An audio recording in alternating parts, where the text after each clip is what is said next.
কইছিলাম না তোরে, সিডর যদি আবার আসে তাহলে তোর জীবনে আইব লন্ড ভন্ড কইরা দিল তোর সবকিছু।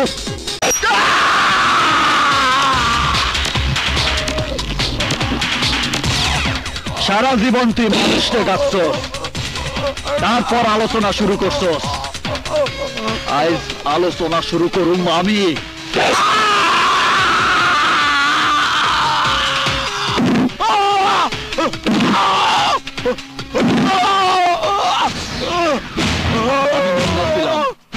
তুই আমারে সিডর বানাইছস, ভয়ঙ্কর সিডর।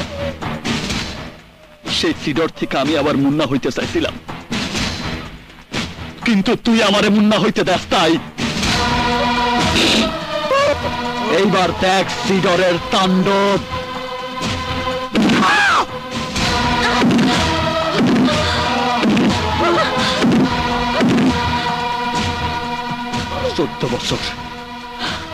14 বছর যে মায়ের জন্য আমার এই বুকটা হাহাকার করছে, 14 বছর যে মায়ের আমি পাগলের মতো খুঁজে বেড়াইছি, সেই মায়ের কাছে পাইয়াও আমি আবার কলঙ্কিত পরিচয়ের জন্য নিজের পরিচয় দিতে পারি নাই। তুই আমারে আমার মায়ের কাছে সন্ত্রাসী বানায় পাঠাইছস, যার কারণে আমি আমার মায়ের আমার পরিচয় দিতে পারি নাই, আমার মায়ের মা বলে ডাকতে পারি নাই।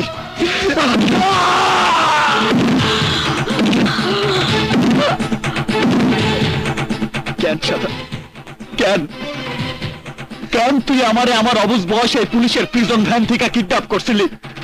কেন আমারে অবুঝ বয়সে অপরাধী বানাইছিলি? কেন কেন আমি তোর অপরাধী বানাই নাই, তুই ছোট্ট বয়সে তোর বাপের খুন করছিলে।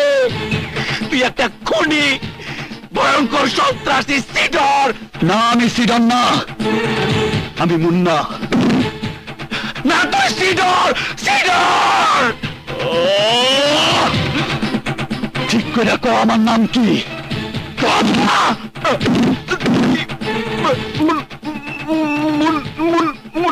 মুন্না। তাইলে আমারে আমার মায়ের মুন্না হইতে দিলি না কেন? কেন আমার মায়ের জন্মদিনের কেকে বিষ মিশাই দিয়েছিলি? তুই জানোস না, তুই জানোস না, তুই জানোস না আমার কাছে খোদার পরেই বাপ, জানোস না তুই আমার কাছে খোদা